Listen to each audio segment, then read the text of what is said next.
أعوذ بالله من الشيطان الرجيم بسم الله الرحمن الرحيم Alloh subhanahu va taala shu juma kunlari bizni muborak qilsin muhtaram qardoshlar. Qilgan ibodatlarimizni Alloh taolo qabul aylab, bilib bilmay qilgan gunohlarimizni afv qilsin.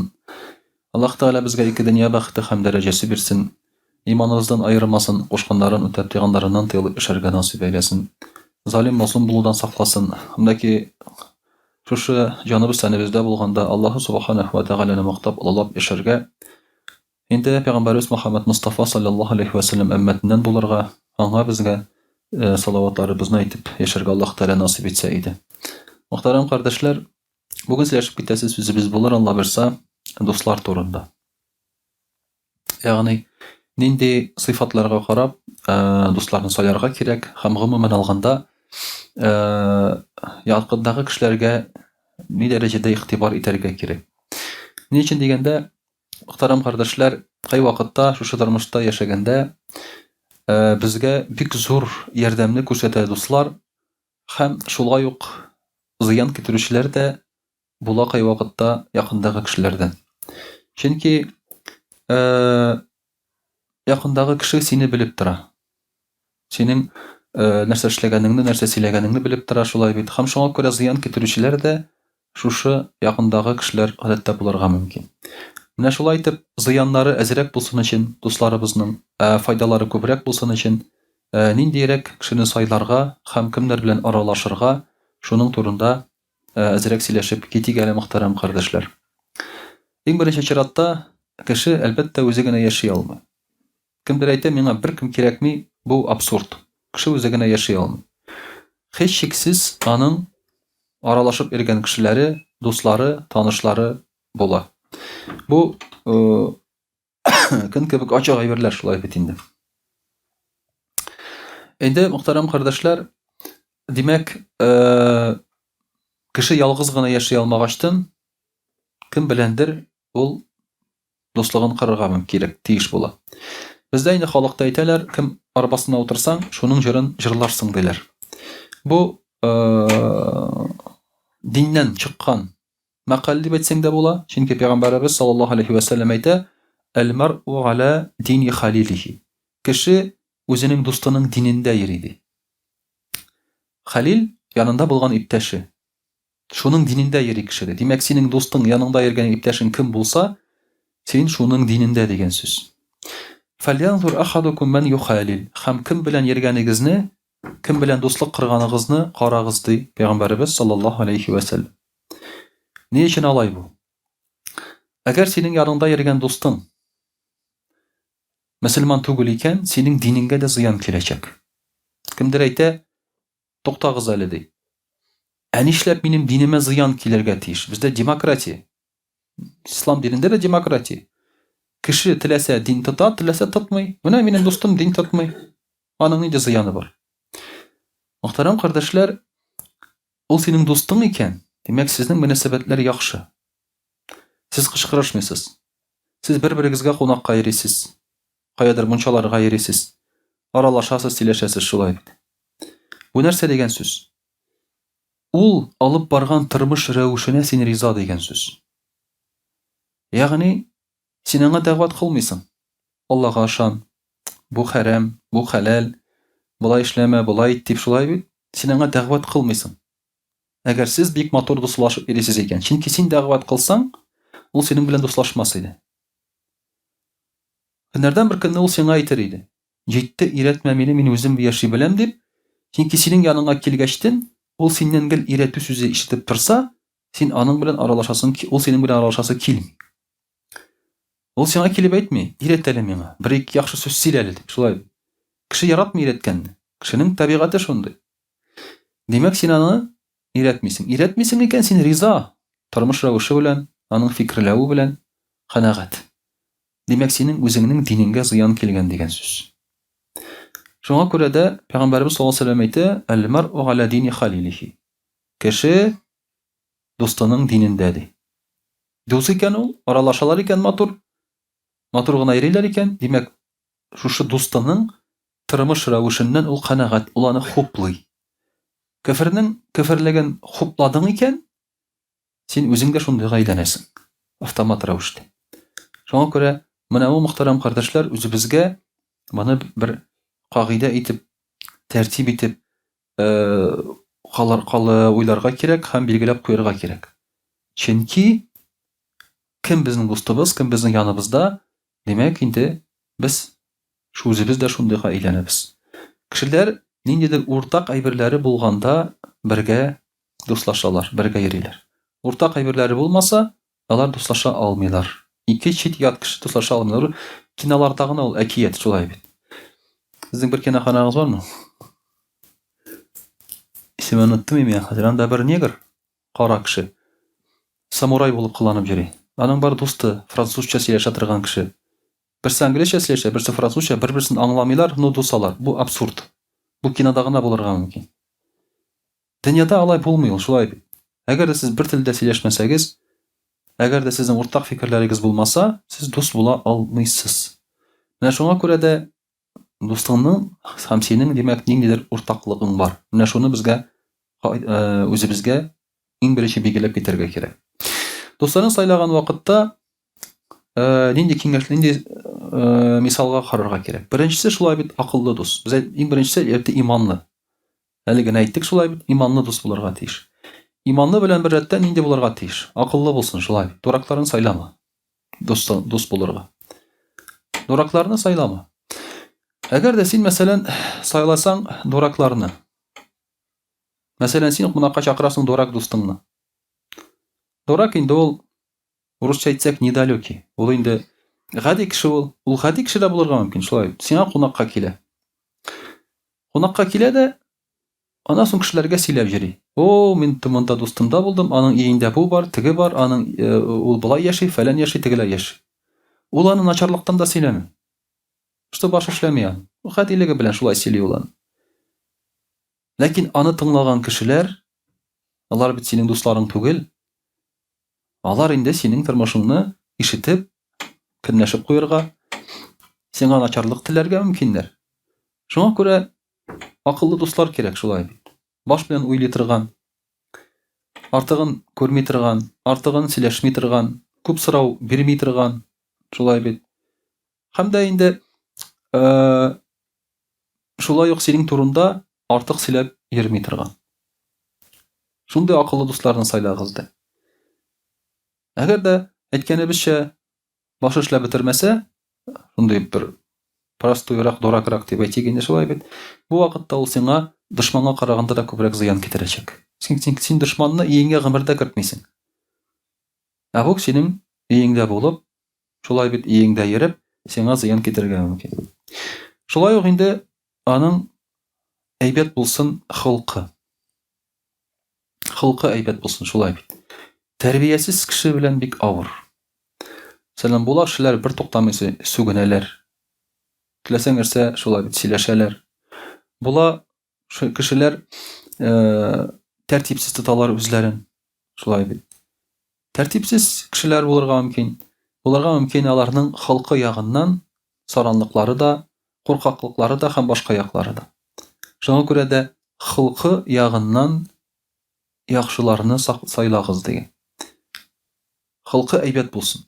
Тәрбиясе әйбәт булсын. Өченчесе ди бузыклык кылмасын, гынах кылмасын ул кеше. Бузыклык кылса, гынах кылса, шулай бит, ул синдә генә түгел, синең балаларыңда да чагылыш табачак. Әгәр дә синең дустың сезгә килеп бузыклык кыла икән, син аның янында булганда ул бузыклык кыла икән, беренчедән син үзең шушы бузыклыкка ияләшә башлыйсың.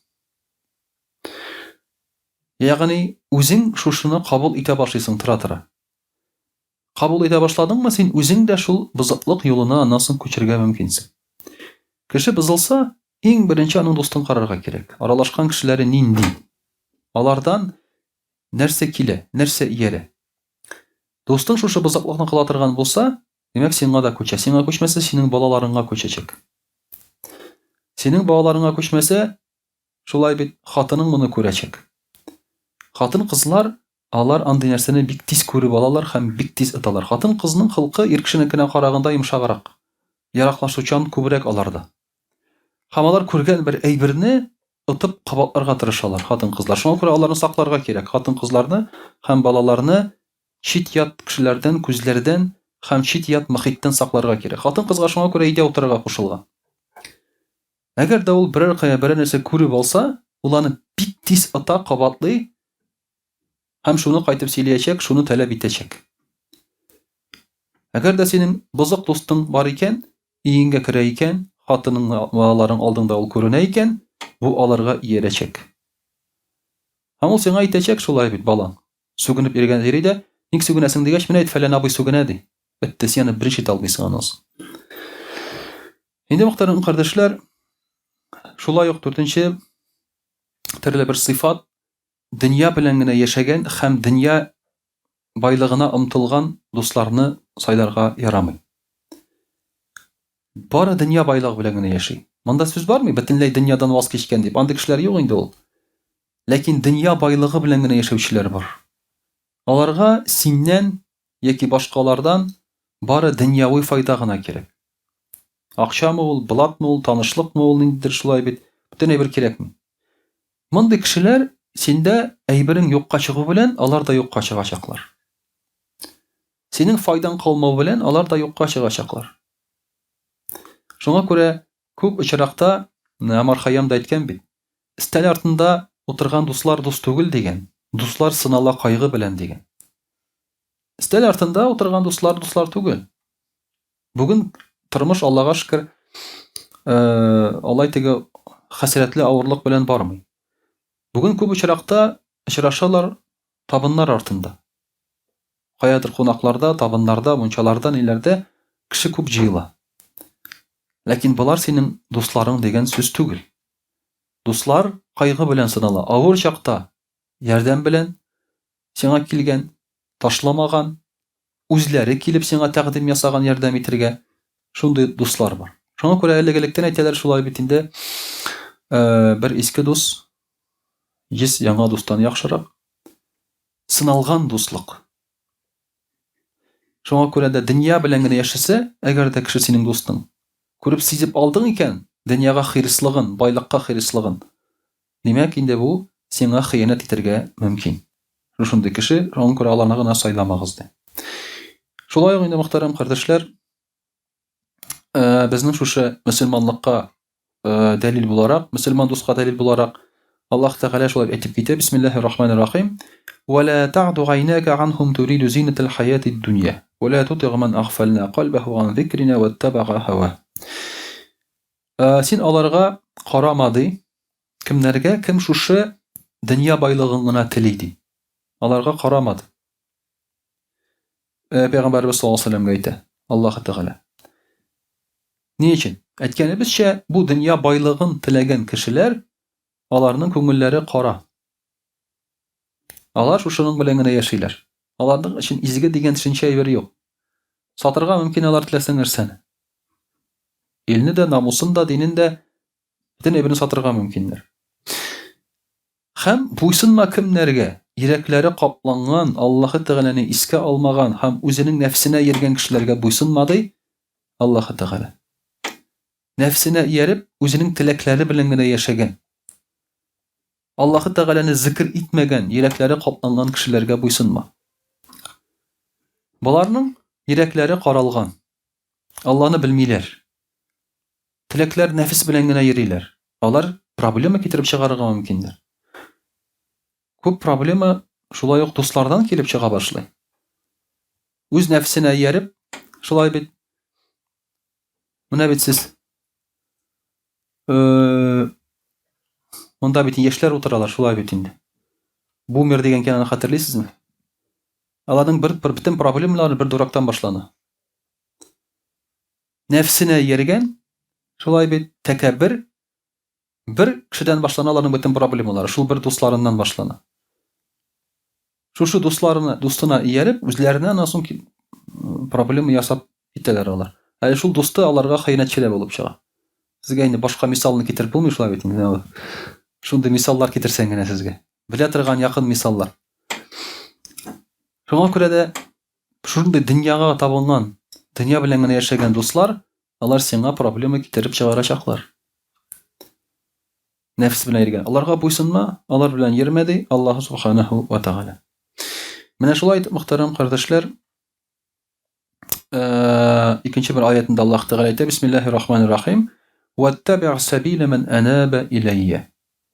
Кем юлы белән бар ди? Безгә тәүбә кылган, безнең янга әйләнеп кайткан, ягъни Аллаһ Тәгаләгә әйләнеп кайткан кешенең юлы белән бар ди, Аллаһ Тәгалә әйтә. Шуның юлы белән бар, шуңа буйсын ди. Берсендә сорау бирәләр. Сорау бирәләр. Мин уйлаганым юк гомердә дә. Ул инде безнең галим түгел, Сауд Арабстанда галим, аңа бер шундый сорау бирәләр. Менә шейх диләр. Криштиану Роналду янда Мессиның футболкаларын киеп йөрергә ярыймы? Обычный футболкаларның исемнәре язылган. Аркага язылган, монда язылган шулай бит исемнәре. Балалар киеп йөри, ыллар киеп йөри шулай бит инде. Ярыймы киергә? Ул бит инде бар монда хәттәге исемнәре, дизайнерларның исемнәре һәм башкалар. Мин аны турында уйлаганым юк иде. Ул уйларга шундый, ул әйтә, кемнәр соң ул ди ул кешеләр дип. Ул белми аларның кемнәр икән. Чөнки ул кеше шулай бит инде дин галиме, аңа кызык түгел. Ул әйтә, бу футболистлар ди. Шуннан соң бу сорый инде галим. Ул футболистлар мөселманнармы соң монда, юкмы ди? Юк ди, кафирләр ди. Ул әйтә, юк, ярамый ди. Кафирләрне популяр итмәгез үзегезнең арагызда ди. Алар нинди генә яхшы булсалар да, нинди генә яхшылык кылсалар да шулай бит инде. Аларның иң зур гынахы бар, кафирлек. Аллага ышанмаулары, Алланы инкар итүләре. Иң зур гынахлары бар. Бу әйберне алар бер нинди изгелек белән дә каплый алмыйлар. Сез аларны популяр итәсез ди, үзегезнең арагызда. Бездә мөселманнарда шулай бит мөселман булган популяр кешеләр бар. Популяр булырга тиешле кешеләр бар. Димәк, шушыларның юллары белән сез яшисез дигән сүз бу. Аллаһ Тәгалә әйтә шулай бит, яшәмә ди кафирлек кылган кешеләрнең юлы белән. Яшә кемнәрнең юлы белән? Иманлы кешеләрнең юлы белән. Үзара шулай бит. Нинди менә безнең мөселман галимнәребез бардыр, дәрәҗәле кешеләребез бар, батырларыбыз, баһадирларыбыз бардыр шулай бит. Аларны популяр итәргә кирәк. Аларның юлын үрнәк булсын. Җырчылар, футболистлар бит инде яшьләргә үрнәк булырга тиеш түгел. Алар нәрсә белән үрнәк була алалар? Тем более алар мөселман түгел. Нәрсә белән үрнәк була алар? Бүген яшьләрнең шундый үрнәкләре кызганычка каршы. Менә шулай итеп, мөхтәрәм кардәшләр, инде дустың да синең, якындагы кешең дә, һәм дә ки син үрнәк алган кеше дә, менә без әйтеп киткән шушындый сыйфатларга ия булса, әйбәтрәк була. Үзеңгә ышанычлырак була. Күп проблемаларны син тормышыңда соң булдырмаска мөмкинсең. Иншаллах, рус телендә сөйләп китербез. А'удhu billahi minash shaitanir rajim. Бисмиллаһир-рахманир-рахим. Дорогие друзья, сегодня мы с вами говорим о друзьях. Точнее, о качествах друга, которые должны быть у настоящих друзей. На сегодняшний день понятие «друг» это уже устарело. Это в советских песнях у нас в детстве пели, да, про друзей. Нам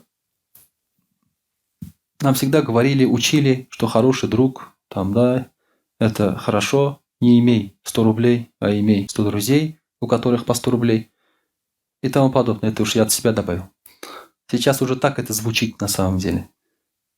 Раньше всегда нас этому учили. Сейчас понятие искренность, дружба, преданность, они потеряли свой смысл.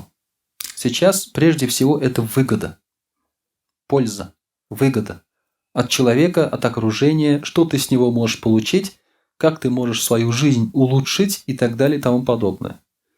И поэтому, как таковых, друзей-то и не осталось на самом деле.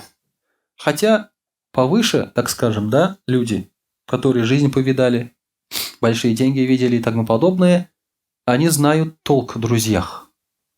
И дружбой дорожат. И когда помощь нужна их другу, они тоже стараются помочь. Они понимают, что на этом держится многое держится на этом. И их дело, и их жизнь, и честь, и так далее, и тому подобное. Но чаще всего мы видим, что либо нет хороших друзей, либо сам человек не может, не умеет быть другом. Это проблема. На самом деле, дорогие друзья, конечно же, ближайшие соратники и друзья нужны. Например, наши сподвижники, сахабы, рады Аллаху анхум, они были не только сподвижниками. Ведь сподвижник своего рода, асхаб, сахиб, это так и переводится, друг. То есть друг, который с тобой рядом всегда. Так и переводится, это сподвижник. Нам кажется, что пророк Мухаммад, саллаллаху алейхи вассалям, был неким королем, а сподвижники были подданными. Нет, не было таких отношений. Это были друзья. Асхаб – это были друзья. Как пророку Мухаммаду, саллаллаху алейхи вассалям, так и между собой. Поэтому пророк, саллаллаху алейхи вассалям, в начале своего дела заручился поддержкой преданных друзей. Он основал костяк. И этот костяк потом и удержал ислам. Это были 10-15 человек, много не надо. 10 человек, обрадованные раем. Вот они-то и стали поддержкой пророка, саллаллаху алейхи вассалям. Самой большой поддержкой, знаете, да, это был Абу Бакр, рады Аллаху анху. Это был другом, он был другом пророка, саллаллаху алейхи вассалям. Он избрал пророк, саллаллаху алейхи вассалям, себе друзья Абу Бакра для того, чтобы потом переселиться из Мекки в Медину, самого верного своего друга. Его другом был и Умар, рады Аллаху анху, который готов был пожертвовать всем, и Усман, рады Аллаху анху, и Али, рады Аллаху анху, и остальные. Все они были друзьями пророка, саллаллаху алейхи вассалям. И даже когда не было пророка, саллаллаху алейхи вассалям, честь пророка, саллаллаху алейхи вассалям, религия, с которой он пришел, они были в надежных руках, в руках его друзей. Никто из них не предал пророка, саллаллаху алейхи вассалям, хотя им предлагали. Им предлагали предать, оставить пророка, саллаллаху алейхи вассалям. Никто. Абу Бакр, рады Аллаху анху, защищая пророка, саллаллаху алейхи вассалям, его однажды так сильно избили, что принесли в бессознательном состоянии. Он лежал уже в бессознательном состоянии, и родственники приходили к нему прощаться. Думали, что он умрет. И когда он проснулся, хотели его накормить. Он отказался есть. Он сказал: я не буду есть, пока вы не скажете, как там себя чувствует Мухаммад, саллаллаху алейхи вассалям. А они скрывались, не знали состояние друг друга. Потом узнали и сообщили Абу Бакру, рады Аллаху анху, что с ним все в порядке. Тогда он сказал: вот я спокоен. Теперь я спокоен, я могу есть. То есть он подставил себя, чтобы его избили, лишь бы пророк, саллаллаху алейхи вассалям, не получил каких-либо повреждений. Вот это были друзья, дорогие. Это были асхабы действительно. Поэтому у мусульман должна складываться именно такая система между собой. Система дружбы. Мы не просто компаньоны, друзья. Друзья мы в общем деле под названием ислам. Нас объединяет именно вот это. И вот Алькама, рахмахуллах, как-то дал своему сыну совет, каких друзей себе стоит выбирать. Он сказал: о, сынок мой, если возникнет у тебя нужда в общении с людьми, то водись с тем, кто защищает тебя, если ты станешь служить ему, и украсит тебя, если ты станешь водиться с ним. И обеспечить тебя, если ты лишишься пропитания. То есть какие качества у него должны быть?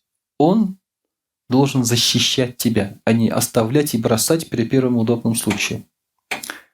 Украшать тебя, то есть быть лучше тебя, закрывать какие-то твои, скрывать плохие черты там и так далее. Если ты лишишься пропитания, он сможет дать тебе и накормить. Дело в том, что когда сподвижники умирали, а раньше это было делом обычным, то есть люди умирали от болезней на войнах и так далее. Как они могли умереть, оставив своих детей? Вот сейчас нас всех тяготит одна мысль. Что будет с моей женой, что будет с нашими детьми, с моими детьми? То есть нам их некому оставить. Вот спросите себя, если вы умрете, кто будет заботиться о ваших детях? Есть ли у вас уверенность в том, что кто-то будет о них заботиться? Никакой уверенности нет. Они никому не нужны. Даже родственникам не нужны. А сахабы по 40 лет обеспечивали семью своих друзей. Когда какой-то сподвижник умирал, то дети лишались отца. И только отца. Больше они ничего не теряли. То есть они не голодали. Деньги у них также приходили. Помощь всегда была. От кого? От друзей его отца. Когда Абу Бакр, рады Аллаху анху, скончался, например, Гали, рады Аллаху анху, взял на попечение его детей. Все.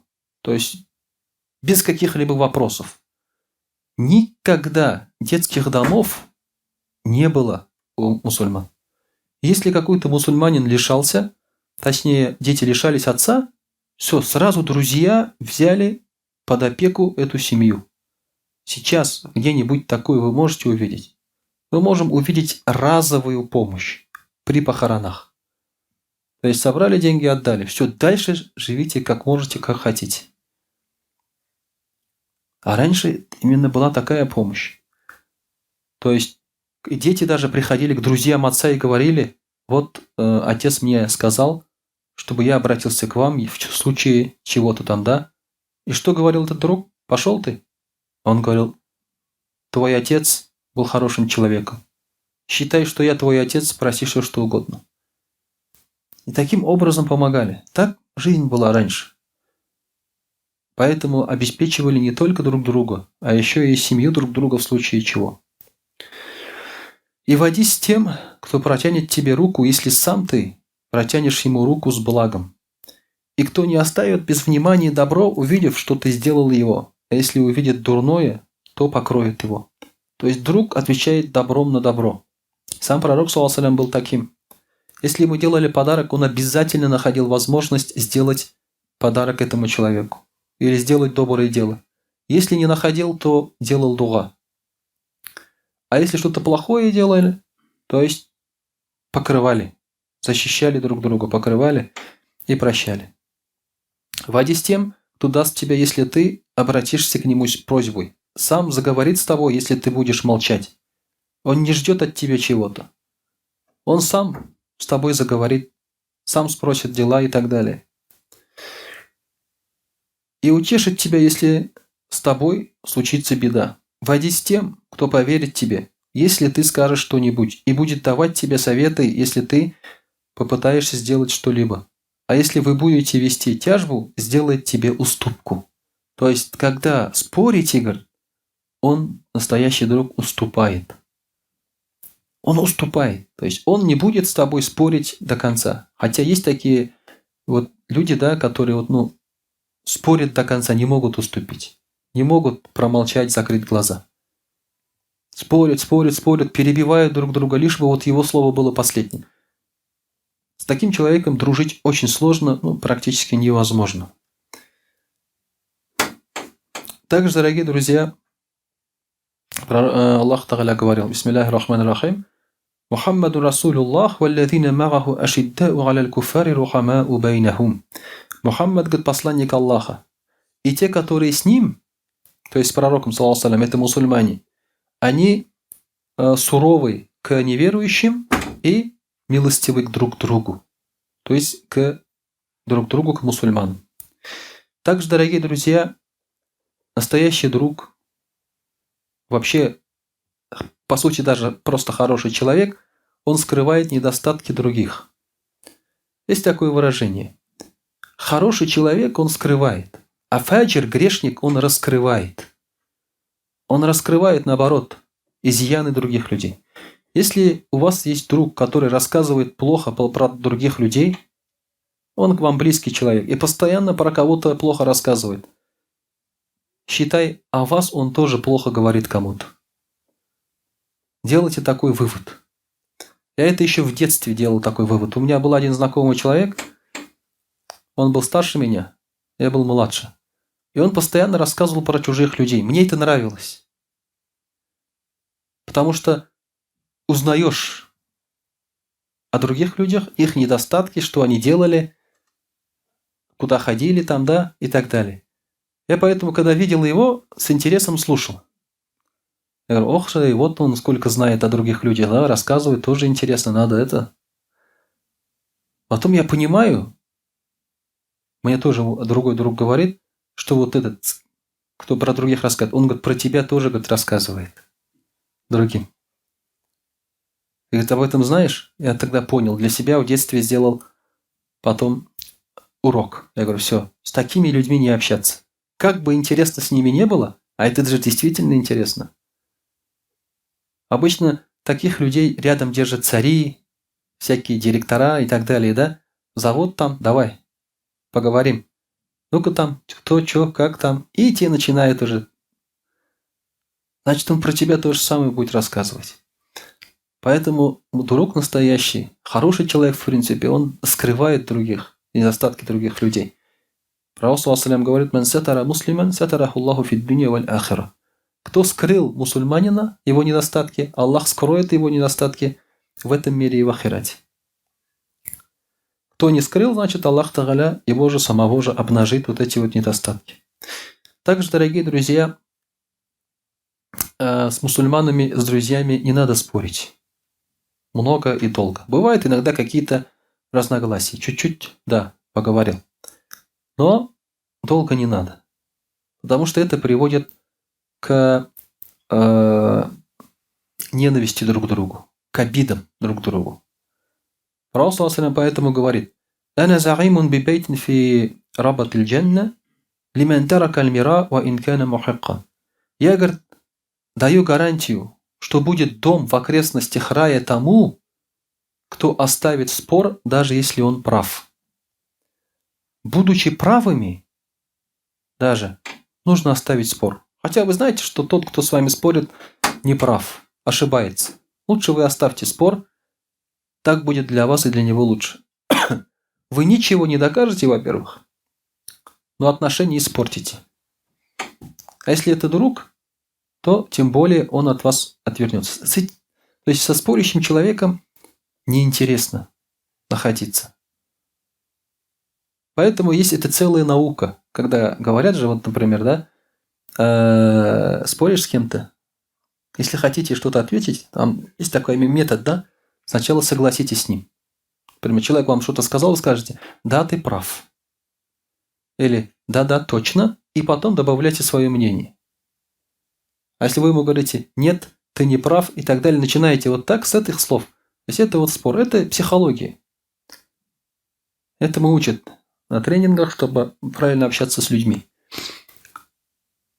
И пророк ﷺ тоже говорил, тоже психолог был, величайший, наилучший. Он говорит: просто оставьте, и вам будет рай. В окрестностях рая будет дом. И с друзьями поэтому не надо вести такие тяжбы, тем более, если вопросы касаются какой-то ерунды. Вот сейчас много споров о политике, да, о каких-то там специальных операциях, там кто, что, как там, да. Все специалисты, про ковид там было много у нас, да. Люди разговаривают. Все специалистами становятся же сразу резко. Поэтому, никто не специалист. Оставьте это лучше все. И Бога оставьте. Видишь, что человек не поддается твоему мнению, а ты лучше оставь это. Ты его не переубедишь. Но отношения испортишь. Отношения испортишь. Можешь кричать, можешь побить его, но не переубедишь ты его. Отношения испортишь. Поэтому, тем более с близкими людьми, такие вещи, говорит, не нужны. И таким образом, дорогие друзья, вот мы можем, исходя из этого, из того перечисленного, из малого, то, что мы сказали, это целая наука выбирать друзей. Я советую вам по этому поводу прочитать. Но не просто, чтобы через критерии какой-то проводить своих друзей, а чтобы самому стать хорошим другом. Чтобы самому стать хорошим другом, то, что мы перечислили. Когда сам становишься хорошим другом, такие же хорошие люди начинают тянуться к тебе. وأقول قولي هذا وأستغفر الله الغفار لي ولكم ولسائر جماعة المسلمين الحاضرين أجمعين إنه هو الغفور الرحيم الجواد الكريم وسميع الدعاء